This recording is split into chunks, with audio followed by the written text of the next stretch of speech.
It would have cost about 2.5 metric tons of carbon emissions for me to get there and come back. So this feels like a good way to be together. So I hope you'll, with me, excuse the distance that we feel through Zoom. But I hope we're able to toss out some ideas that will help us to see ourselves with new eyes. I think that is the gift that the church gives to us when it draws us into relationship with people who are unlike us in some ways. And I see that as a gift. Bala Kellep, my co-author and colleague and friend, we wrote this book together. And what we realized was it wasn't so much about mission as it was about the church. It wasn't so much about the church as it was about being human together. And so that'll be, I think you'll walk that road with me as we think about some of these ideas. If I could, I'd like to just jump into some ideas. So we'll think together. This is based on the book that Bala and I wrote called Freeing Congregational Mission. And it was an effort early on. We wanted to get evangelical Christians in this country. We went to InterVarsity Press. We wanted to get evangelicals in this country thinking about how they encounter the other. That was our purpose in this. What we found, the surprise to us, was that all of us need this in conservative, progressive churches, Catholic, mainline Protestant, evangelical. And so this was a learning for us. We had not anticipated the depth of the need of people who were interested and hungry to learn about how to lead their congregations into a deeper relationship with folks who are different from them, maybe in their neighborhood, maybe folks in the shelter just down the street or across town, maybe folks at the border, or folks across the world. So these are some of the ideas we'll be thinking about together. And I'd like to mention kind of the research that backs us up. Bala and I spent about 4 years together, and I had done 3 years of research before that, in conversation with about 1,200 folks a lot like you, people who are either deacons or elders, mission committee members, justice committee members, youth leaders who are trying to get their young people engaged in the community in deeper and more meaningful ways.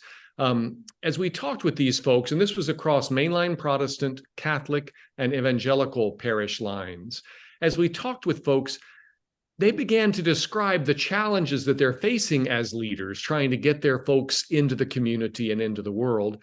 They describe their challenges in two ways, right? And so we call these the twin crises that we're facing. The first was this, and I'll apologize, I'll use some images that are based on some of the assumptions that may be present in many of our minds, and at the same time, we'll find them off-putting or even insulting. And so I'm going to be leaning into that edge. I hope you'll lean into it with me, because I think we need to face with our eyes open at some of the common assumptions that we make in mission. I'll be talking about that this morning with you. The first crisis that these mission leaders of different denominations and churches face, they describe as what we began to call selfie mission. That is where personal transformation has replaced what our grandparents understood mission to be about. Mission was service to people outside the congregation, people who were flooded in the town next to yours, people who don't have enough to eat in your hometown, people across the world who are struggling, who are fleeing violence. That was the primary engagement in mission in the era of our grandparents and maybe even our parents. But what we're finding increasingly is the language of personal transformation. When churches say, why are they involved in mission? Oh my gosh, it draws young people in. Oh, this transforms us. We see the world with new eyes.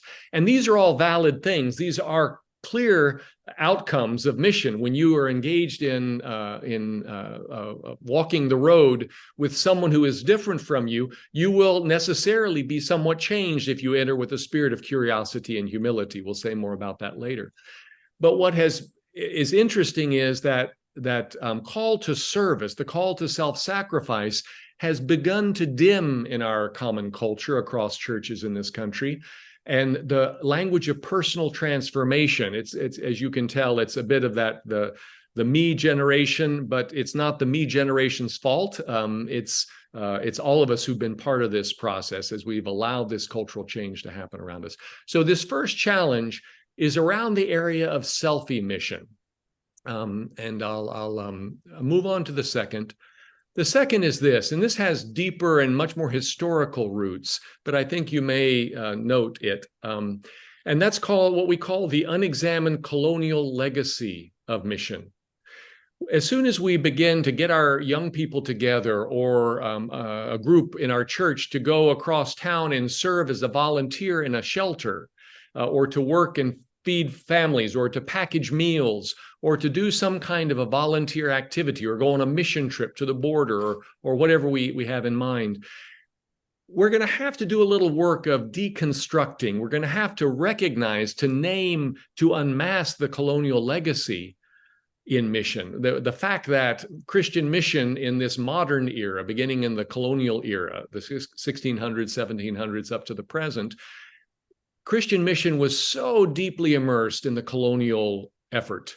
And the European colonial powers needed Christian mission to be able to mask some of the land theft and the enslavement of millions of people that they were doing. And so they elevated that. It was in the language of God, right? It was to serve God and to Christianize, i.e. civilize, i.e. whiten the rest of the world. And so we see mission racialized from these very early years in the 15th and 16th century. And back to the 15th century in Portuguese, when you look at Portuguese mission history. Let's unpack a little bit, if we could, some of those unexamined colonial assumptions. Well, development, as they called it, civilization, is the function of European benevolence. We're doing them a favor to make them more like us, right? That's you hear the deep embeddedness in white supremacy language, right? Europeans know what's best for colonized subjects. They don't really even know what they need. We'll help them know their needs. Well, if you've ever worked in a shelter, you may jump to an assumption that you know better what this person needs than yourself. And I think when we're honest, in that quiet moment after we've done a work of service, if we do some reflection in our heart, we recognize how some of these assumptions are really alive and well in us. A final assumption, a colonial assumption, is that Europeans should control the process of development. And so even in our own mission trips, if you think about it, we take our hermetically sealed containers of shrink-wrapped utensils and food. We take our own food. We're perfectly independent. We don't need the people that we've gone to serve. We don't need to be in relationship with them. We don't even need to listen to them, because we've already taken it on ourselves to do the analysis of what they need, and we've come to be an answer. Now, I'm overstating the case, and I know Westwood is not one of those churches that does this, but I'd invite you to interrogate yourselves and think, if you could, in the privacy of this moment, to think of the ways that your own church culture might cause you to engage with folks who are different from you in your community and beyond your community in ways that follow in this colonial legacy. One of the interesting learnings that Bala and I had as we have talked in different churches, we've talked about 70 presbyteries and churches and conferences and different events since the book was published last year. And one of the things we've learned is many of the evangelical churches, when we sort of trotted out this information, this insight about the colonial legacy of mission, we saw this kind of the falling of the scales from the eyes. Many evangelical churches embraced and said, oh my gosh, we do that. I see that in us. One of our challenges and one of our great surprises was a number of the progressive churches that we worked with. It was more difficult for them to see this in themselves. And I just offer that up. That was really a surprise in our research. We had not anticipated that this would be, it seemed to be more difficult for some of the progressive churches that we worked with than some of the evangelical churches. And I just tossed that out. I don't have any more research on it, but a lot of wonderings. And I'll be interested as we share together in the final half of this time what your insights are. In the face of this twin crisis, this selfie mission that shapes our understanding of mission in the shape of white dominant culture in the U.S. and in with this colonial legacy that underpins so many of the assumptions we make about mission. What did we propose as a counterbalance to this way of engaging in God's mission, whether that be local or national or international? Well, we proposed an image of the cooking fire, ubiquitous throughout the global South and much of rural America. A lot of folks tonight will be making their main meal on a 3-stoned hearth. And we named those 3 stones to be the place where people come together. It draws family and extended family and visitors and outsiders together to a place to be warmed, to be fed, to be cared for, to share stories, to reproduce some of the values, to name those values of the past and share those. A place where young people come and hear the stories of older generations and learn wisdom and are able to embrace that as part of their own identity. We see that hearth as a place that calls us home. And so as I think about the ethics of hospitality, I think you're hitting on a central organizing theme of God's mission. It's the place where we're all invited to come home.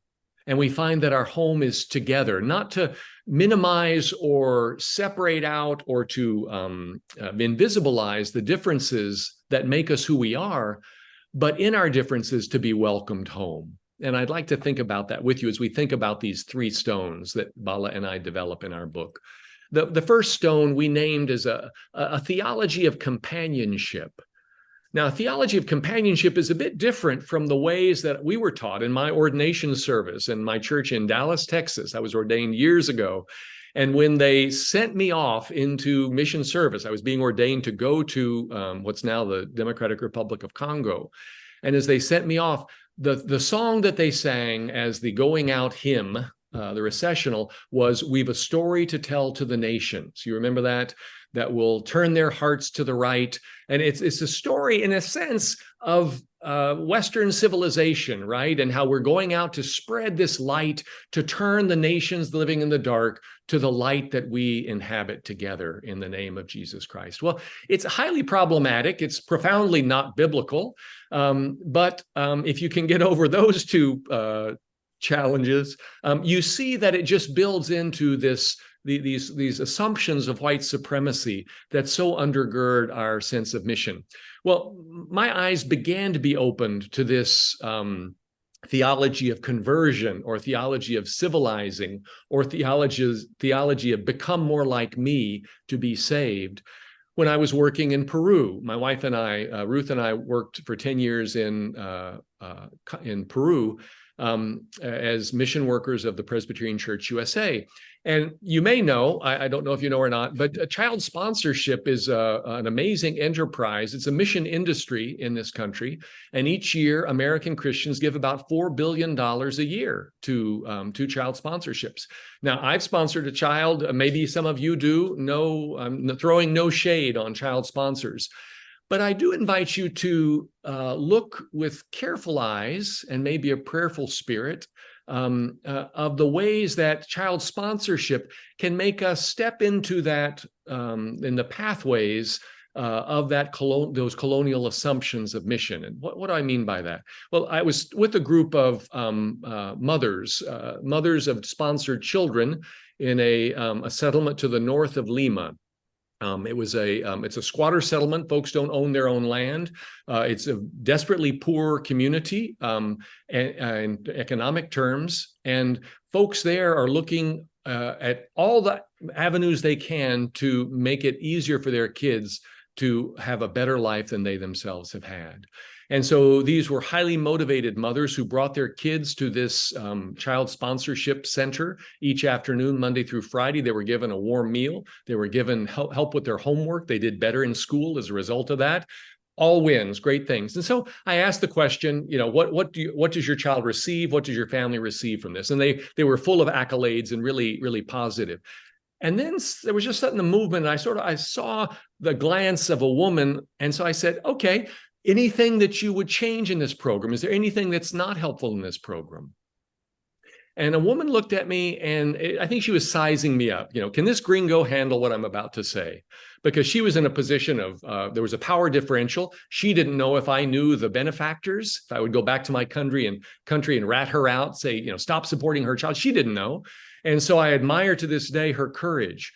But the question that she asked me was this: how would you feel if a foreign adult wrote regularly to your 7-year-old child? And I was floored. I had never thought of that before. I would write to the child. I would give this child, my own sponsored child, all kinds of good advice, or good advice as I understood good advice, but I had no idea. I had no point of reference. I never thought about that child's parents. I was the good white savior, right? I was doing good by this child. I was helping them. I was putting money into the system. I was helping them to do their homework better and get better nutrition and all these things.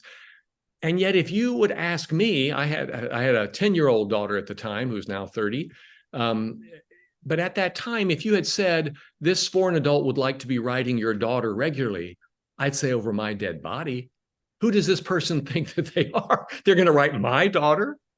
And yet, because I had $28 in my pocket each month that I was willing to give to sponsor a child, I assumed that I had that position of power and privilege in that child's life. And I want to say that I believe it's these deep colonial ruts that many of us are stuck in as we engage in mission. And by mission, I don't mean the Foreign Mission Corps, being a missionary out there in another country, but I mean as we engage with folks on the bus or across town, or as we walk down the street and we encounter someone who is unhoused. In our every encounter with folks who are different, we're invited into that space of God's mission. And I describe it with that word mission on purpose, because I believe mission is God's gift to us. It's a trap door. And mission, as we step onto it, full of what we think we have to offer the world, our smarts and our qualifications and our finances. And suddenly God opens the trap door, and we fall into the arms of a people not our own. And we recognize the fact that God is drawing us together in some surprising ways to help us become more human one with another. Well, to this day, I'll be grateful for this Peruvian mother's response, the courage that she had to ask me a question to help me see myself in someone else's shoes. Well, this theology of companionship, as Bala and I began to think about it, helps us to see others as our companions in God's mission rather than the objects of our mission, or worse, the objects of our pity. They're not the objects to be converted or changed or made more like us, but rather to recognize the fact that we with them are seeking God's grace, that we're all hungry for God's grace, and we're drawn to that common hearth, that common meal together, the communion table, this rendering, a Nicaraguan rendering of the road to Emmaus. We are companions, that literally from the Latin, etymologically speaking, com pan, with bread. We're the ones that the companions are the people that we break bread with. And that seems to me so much more of an apt and biblical description of the people we're called to be with in God's mission. These are our companions in mission, and we need their wisdom, we need their resources, just as they need our wisdom and our resources together. So this is the first stone, if you will, of what we were calling a theology of companionship. I'll move quickly through the second, the last two stones. The second stone we understood to be a sense of cultural humility. This is needed in all places in the world. The Kikuyu of Kenya describe themselves, their word for people is us, right? They use the same term to describe who they are. They are people. And all of us have that, a bit of the ethnocentric bias, right? But colonialism did something different and a bit unique to Western Europe and to white, Euro-Americans in our cultural context. And white dominant culture has developed some certain attributes that I think we just need to be aware of when we enter space to be with others unlike ourselves. And I think it's helpful. There's a Lutheran New Testament scholar by the name of Mark Allen Powell, and he asked a diverse group of Americans and Russians and Tanzanians to read the story of the prodigal son in the 15th chapter of Luke and to retell that story by memory to another person. So they opened up their scripture, they told the story, and then they shut scripture and they shared that story with another. At the end of the exercise, each participant was asked this question: why did the younger son go hungry? What would you say?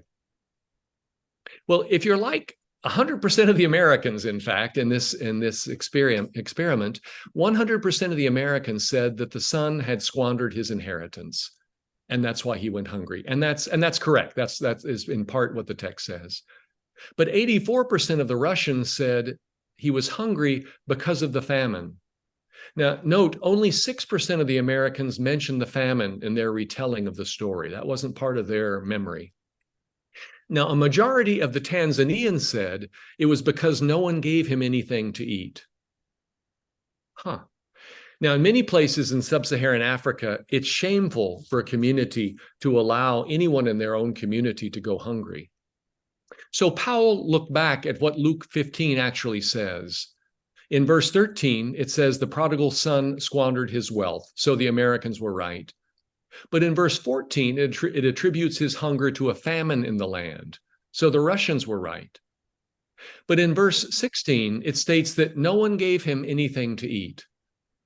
So in fact, all three interpretations are correct, but in a sense, all three are incomplete. The Americans stressed individual responsibility. The Russians' cultural memory of food shortages and famine is so present that they can't not empathize with the famine-stricken young man. The Tanzanians understood intimately that we owe it to each other to keep each other alive. Perhaps the main point of the parable is not how the young man got into trouble, but that the loving father risks shame by dropping everything and racing towards his disrespectful but erring son to embrace him. This sense of cultural humility, that we need all the perspectives around the circle to be whole, moves us into mission with a very different motivation. I'm much less motivated to change you to see things like I see them when I realize I need to know the nuance and the texture of the ways that you see the world. Whether you're a trans individual, whether you're a person of a different race or ethnicity from me, whether you describe yourself and your religious background and your spiritual upbringing in very different terms from mine. I need to hear that perspective. I need what you have to say. And that gives to us a sense of cultural humility. I come to that common space with an understanding of my own need. That has not traditionally been the language that calls us into mission. And yet, as I worked for 10 years as the director of Presbyterian World Mission for the Presbyterian Church USA, and what I learned very quickly, every time I went to another missionary retirement party, and listen, I went to a lot of those over those 10 years, but every time I went, the same theme emerged. Every time the missionary who was retiring after 40 years of mission service would say, and oftentimes with tears in their eyes and a choked up voice, they would say, I received so much more than I gave. And that to me is a testimony to this fact of we receive so much more than we give when we engage in God's mission with a sense of cultural humility, with a curiosity as to how God will bless us in the experience of the other. The third and final stone that we developed in our idea, trying to reclaim a sense of a biblical grounding for God's mission in these days and times, is this what we call co-development. We didn't find this in the dictionary. There's no language for it, so we made up our own. How's that, right? We just go ahead and coin a term. So we did. So co-development posits a different way of understanding. You know, in international development, when we develop nations, help those undeveloped or nations in the means or who are seeking development, we give them resources, we give them technical assistance, we give them foreign aid to make them more like us so they can advance in that unilateral path towards development. And yet, as I spent time with married couples of all things, just imagine this. So couples, I've lived in some different places, and I've been privileged to officiate at the marriages of lots of different kinds of folks.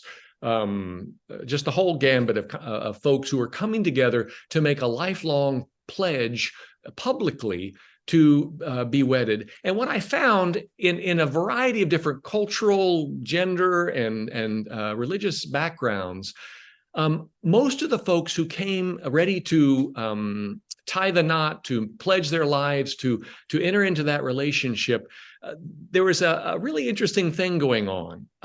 Many of them carried an unreflected, a subconscious agenda to change their partner in some way.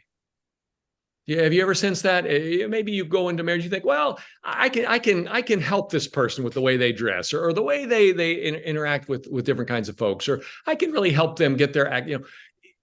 We don't go into marriage specifically for that, but that underlies. I see some smiles on some of your faces. That underlies some of the ways that we engage in this in marriage, in a lifelong covenant relationship. And I found that fascinating.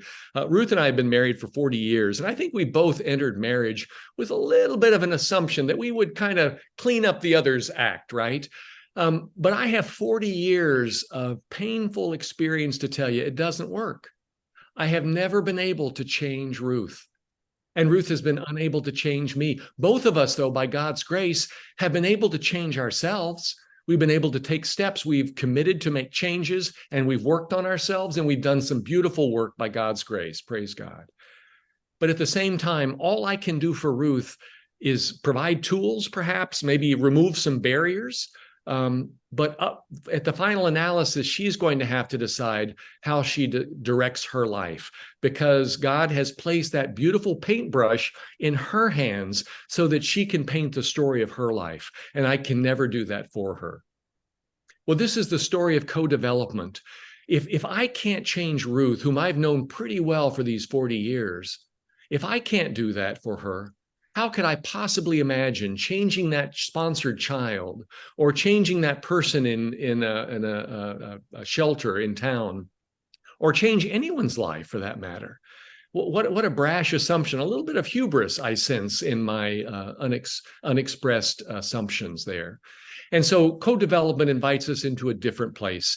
It invites us to recognize that all of us are hungry for God's grace and desire to find God's grace in the presence of others. And so we gather around that fire, that three-stoned hearth, to find warmth, to find a shared meal, and to be able to share what we have in that common space.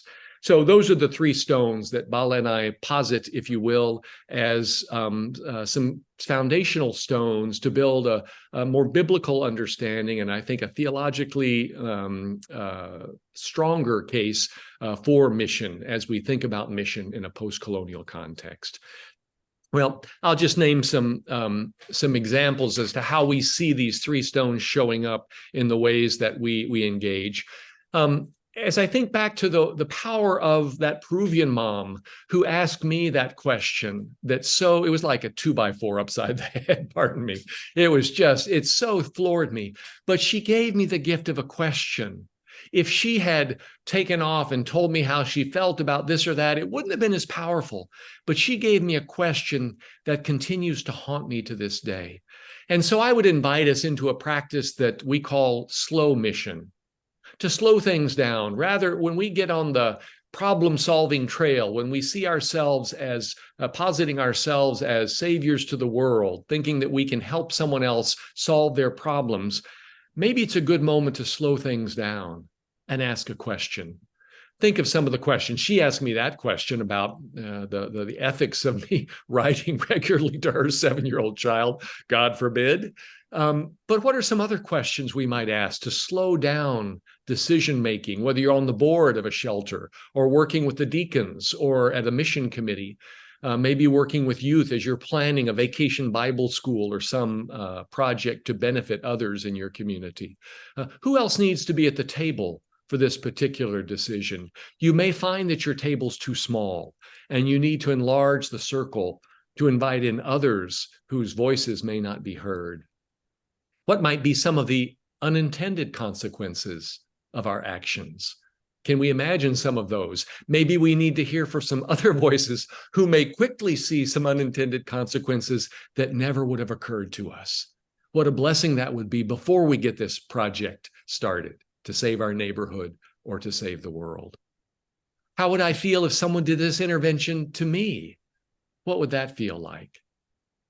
Well, these are some of the questions that can slow us down, but help us to go deeper and help us to get our grounding, to go back to those three stones and think about mission as companionship, as inviting us into a space of cultural humility, as inviting us to the walk of co-development, walking with someone rather than ahead of them. These are some ways we can do that. I think also, and I would offer it up to you, I don't know your context. I've been to Westwood Church a couple times. I don't know what Westwood is like now. It's been a long time since I've been there. Or I don't know what it's like to walk in your circles in the world. But I do wonder, are there ways that we can together allow for mission to help us unmask the colonial assumptions that ping and being all over our conversations in our daily lives? How do we understand that? Mission often brings folks in our churches into relationship, into contact first, but then into relationship with people with whom we have little in common. And that can be the deepest blessing and maybe God's good news to our churches. When we move into those spaces, we're invited to get a sense for, to name, to unmask those colonial assumptions. When we see the images, if you look at your own church's website, or the ways that we portray a mission trip or our mission program, you will often find a racialization of mission. We'll find that it is lighter-skinned folks who are doing for folks of color, people of color in different guises, maybe in the international setting or maybe in a more domestic setting. And what mission invites us to do, mission in the way of Jesus Christ, invites us to rethink that, to name those colonial assumptions when we see them, whenever they show up in our dealings. When we're sitting around and we're saying, you know what, we're about to make a decision that's really important to the parents of these kids for whom we're organizing our vacation Bible school. You'd be amazed at the number of churches in the Presbyterian Church USA that never engage with a single question of any of the parents of the kids for whom they do the vacation Bible school. Well, there's historical patterns. Our neighborhoods are segregated. We keep separate from each other. Those income barriers separate us one from another. And yet, before you invite a child into a classroom in your church or into a community center that you'd be a part of, it does make sense, and I think there's an ethical calling to us to engage in some conversation with the parents of that child. Even if they're busy, even if they're working two jobs, even if it's really difficult for them, we need to seek out ways and create spaces, maybe going into their space, where we can have those conversations that will, by definition, be uncomfortable at first, but can be life-giving for us both. Could we teach that colonial legacy? Every time we say the name mission, I think we need to name the colonial legacy. If we don't do that, we allow our people to buy into the myth of white saviorism, into the myth of we have it all and we're here to help them with our benevolence. Because I think that's one of the most evil myths that's flying around our churches to this day. To begin this conversation, just a word of advice, as I've seen so many people shot down when they try to do this.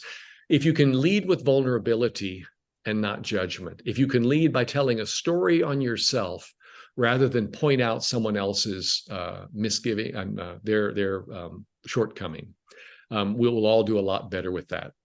So I name these different ways that we can help folks in our congregation to reflect on some of these colonial assumptions that we make in mission. The beauty of mission is that it's has been going on for 2,000 years. We're the benefactors of a beautiful mission legacy. And I, for one, give thanks to churches like the Presbyterian Church USA and other denominations, the Catholic Church, evangelical churches, the Orthodox churches, many other denominations, for their faithfulness in God's mission. And I would also raise a red flag and say, can we together consider the colonial assumptions that all of us tend to make? Because our society flows with this stream of racism. It just carries us along. And unless we have our eyes open, unless we're aware of where we're trying to go as we cut across this stream, we're going to be carried downstream with it. And so I think mission invites us into a place where we can reflect on some of these assumptions in ways that are really important. Well, friends, I've bent your ears for a long time. You've been patient and kind and rather silent. I'm not hearing you, so I haven't heard the murmurs or the groans among learners today. But I welcome myself into this conversation as a learner with you, because I think all of us, as we come into this space, can be continually surprised by God's gracious, loving kindness that walks along with us, building on the work that we've done and helping us to take the next step. I'm open to some conversation with you. What questions come to your mind? What challenges would you give me? I've been kind of hard on some ways of thinking. I've used some images that are hard to stomach. Some of them that name that colonial bias and those assumptions of white supremacy that I think are so present. But I'm open to pushback, to your thinking. What questions you have? I'd love to get in conversation with you. And just a reminder to everyone in the room that this is the microphone right here. So when you ask your question, direct it here, and that way Hunter can actually hear you. And the camera should focus in on you. And do raise your hand so I can call on you, because Hunter might not be able to see who has a question. So yeah, ask away. Yeah, Kat, go ahead. So I'll just start this out. My name's Kathy Schreiner. I think you might know my brother, Sam Schreiner. And I am from Pittsburgh and from a mission family. So it was quite a shock to me when I came to Westwood and found out that there was never any discussion of foreign mission. I think it probably was the colonial legacy problem, that people thought that there were, it couldn't be done without that going along with it. But, having a grandfather who worked with the untouchables in Pakistan and helped them with economic development, I knew the good picture, not just, the colonial picture. I was really grateful when our mission, our committee for mission, whatever we call it. Mission and outreach. Mission and outreach, did take a look at Foreman Christian College and decided to make a grant for scholarships for Foreman. But as far as I know, that's one of the first times we've ever given money in any way that's outside of our country. So I just wanted to share that with you as a perspective. It's not, we just don't talk about it, foreign mission at all. Thanks for that. And it's probably about, according to our research, about between 25 and 30% of Presbyterian Church USA congregations want to have nothing to do with the word mission or with foreign mission, international mission, global mission, because of this painful colonial legacy. And so I agree with you.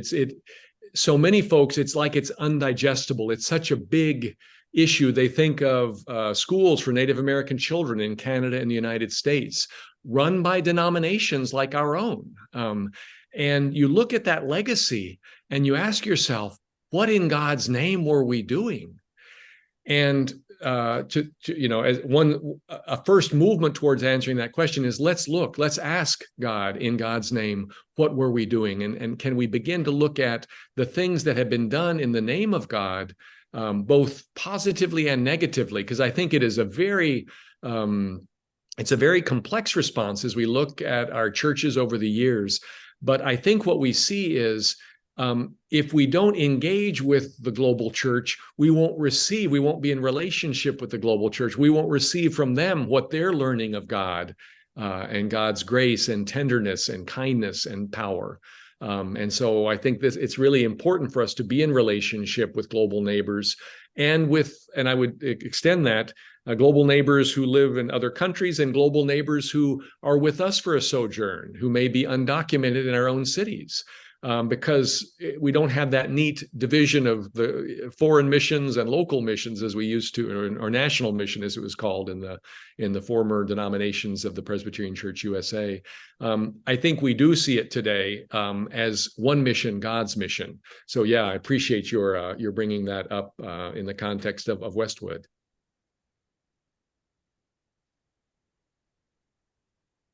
Go ahead. Yeah, well, I'd be interested in examples. You've given us some of the attributes of what a non-colonial mission might look like. I'd be interested in any examples that you have of where you see this co-development and cooperative enterprise being successful, either domestically or internationally.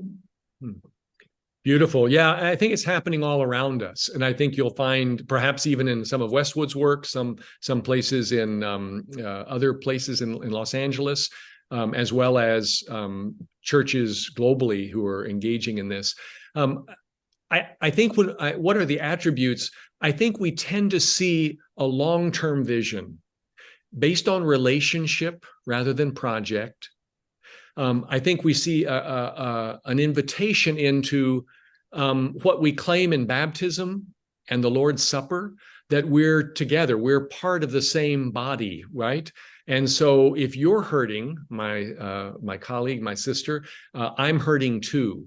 That invites us into a different place. And so suddenly it's not need fulfillment or needs analysis or project development or task completion, but rather relationship.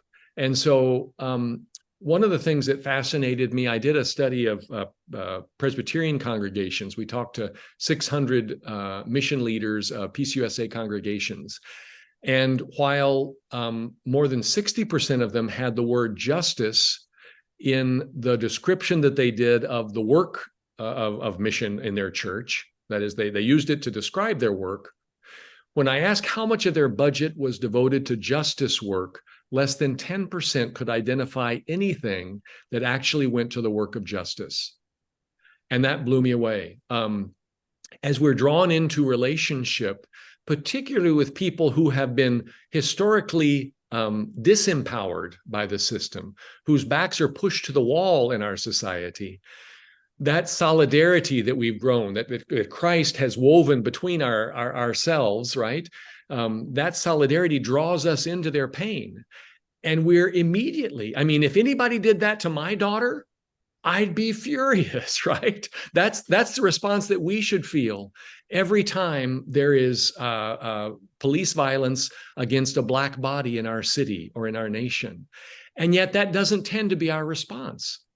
But if we're responding according to the terms of our baptism and our continued membership in the body of Christ, as we state when we participate in the Lord's Supper, that draws us into this circle that we're part of each other's body, and we can't not see that. So if an African-American colleague who happens to be a woman comes out of a job interview and rolls her eyes and she goes, I don't know if I didn't get the job because I'm Black, because I'm a woman, or because I'm not qualified enough. I said, I've never felt that. It's only a question of my qualifications. But that solidarity, I think that one of the attributes of this kind of mission of companionship, it draws us into a visceral relationship with folks who are different from us. We see it with the book is filled. The first half of the book sketches out these three stones, as we call them in the book. And then the second half shares examples in congregations, Catholic, mainline Protestant, and evangelical, of mission leaders who began to think in different ways and began to lead rather courageously their congregations into a deeper understanding of mission that's characterized by relationship, that's characterized by a solidarity, a muscular solidarity that has consequences, right? That we're engaged in mindfully and intentionally. Those are some of the examples. We see them popping up. There's a former district superintendent. So picture Presbytery exec, right?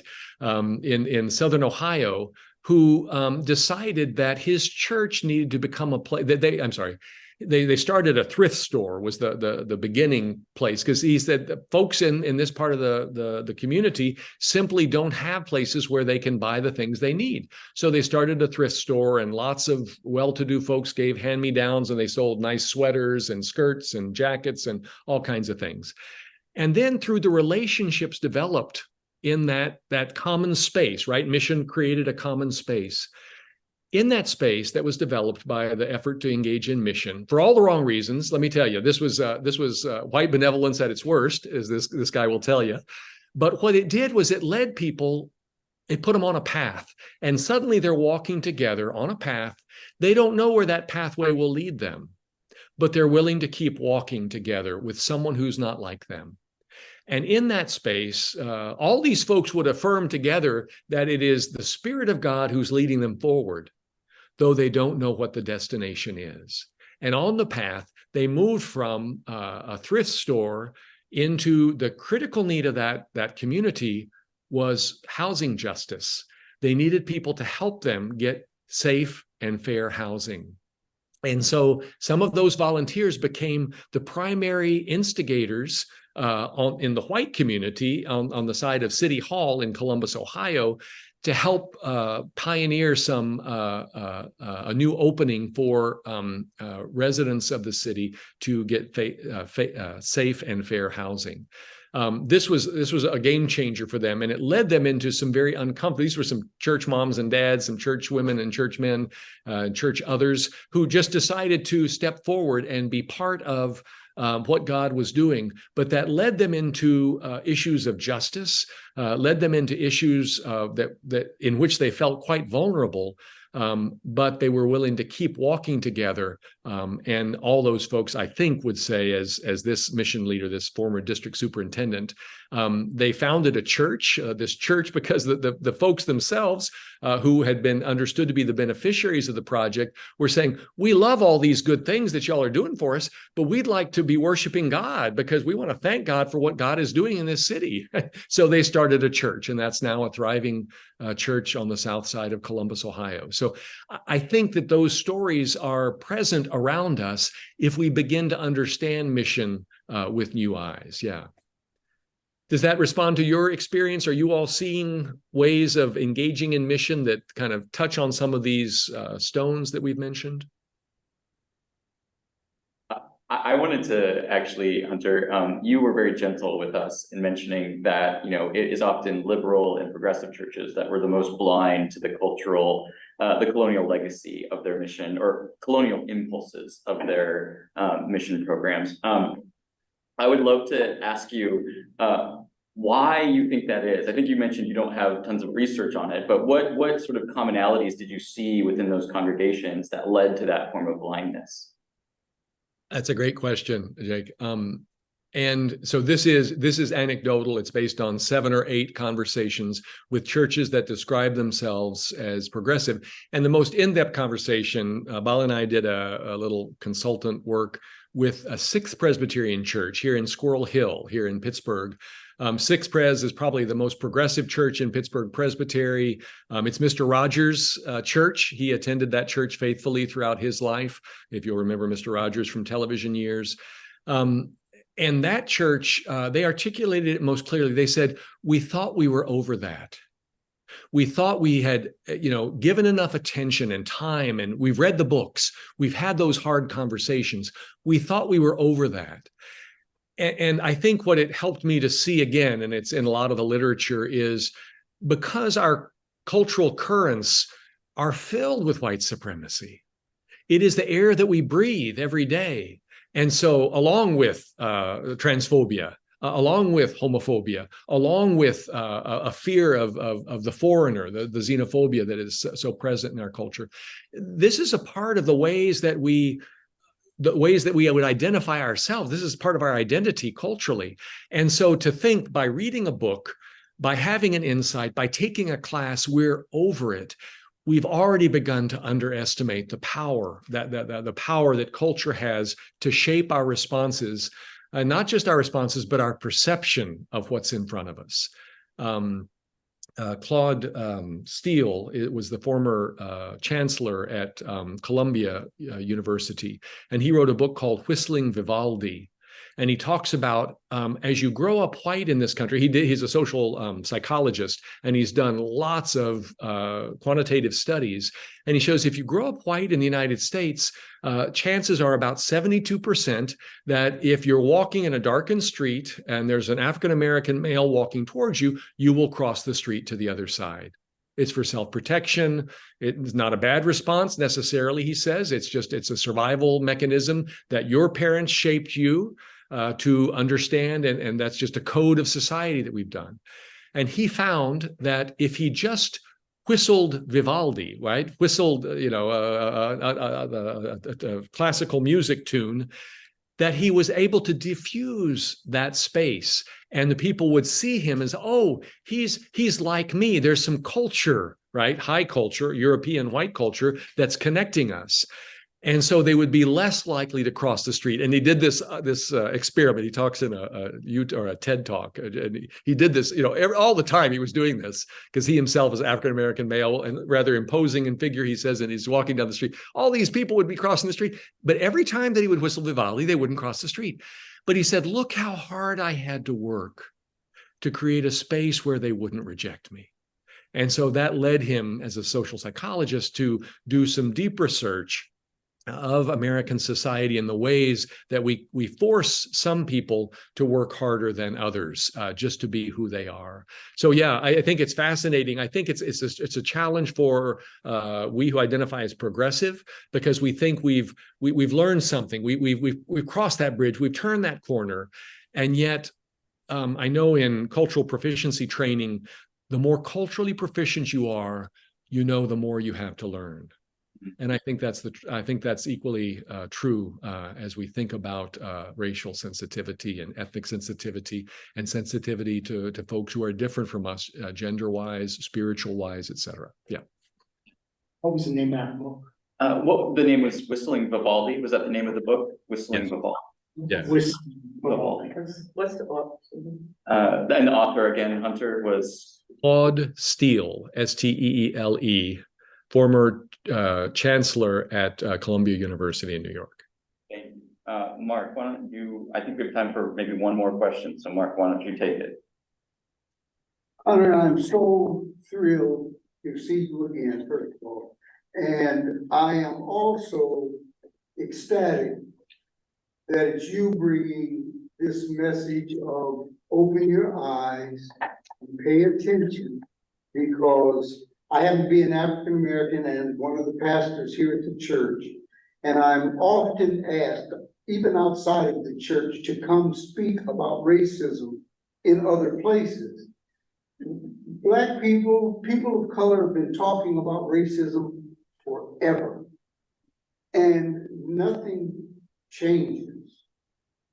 But to hear you describe it in ways that have life application, how do you encourage your peers, your white colleagues, to take up the mantle that you have assumed for so, and I saw you at the center doing the same thing when I was there years ago. And you understand the long term. How do you encourage your white brothers and sisters to step forward and be more elicitive rather than prescriptive? I think, thanks for that. Really appreciate it. I think for us,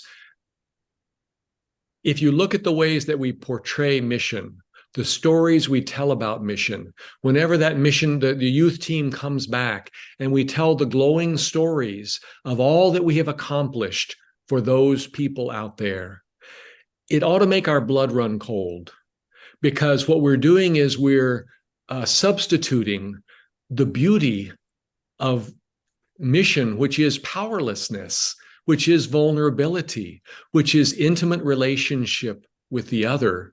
We're exchanging that for an idol, which is to be the answer that's to some question somebody out there is asking, to find our meaning in saving the world, in bringing them up to our standards.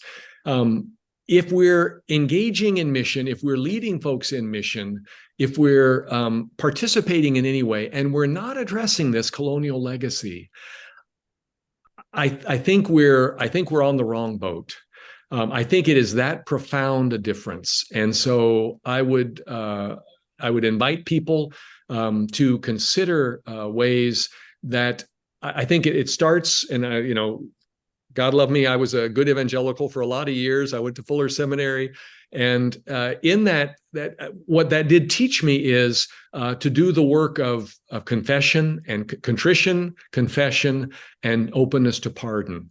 And I think all of us across the church need to be doing that, however woke one thinks one is, however around the corner, however across the bridge we think we are. I had submitted the manuscript for this book to InterVarsity Press, and the manuscript came back a few months later with a comment on the front page, "Tell me about the anger." And I was like, what? What anger? Says the angry white man in therapy, right? What anger? Well, there I am. And so I take 3 or 4 months and just take a time to ask myself, what is that about? Because at the same time that I say I want to help these mission leaders, I'm also berating them. I'm also criticizing them. I'm also talking down to them. And it helped me to realize that, you know, I'd had 35 years of experience of mission with the Presbyterian Church, and I was still making so many of these mistakes. These unexamined colonial assumptions were so present in the ways that I thought I was helping others that it caught me up short. I realized that I had displaced my anger. I was taking the anger that I should feel for myself and redirecting that out towards others. And it helped me to start, again, this was 3-4 years ago.